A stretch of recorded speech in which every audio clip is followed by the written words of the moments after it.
اطاعت نہیں۔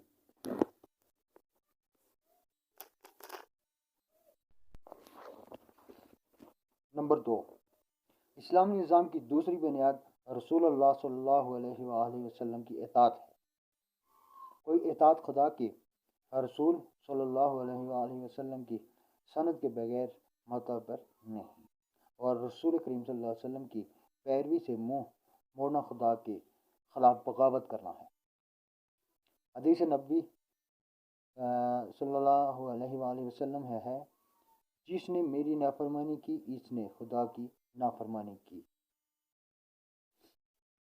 نمبر 3، تیسری اطاعت جو مسلمانوں پر فرض ہے وہ ان اولا الامر کی اطاعت ہے جو مسلمانوں میں سے ہوں، جو جس حیثیت سے بھی مسلمانوں کا صاحب امر ہے وہ اطاعت کا مستحق ہے۔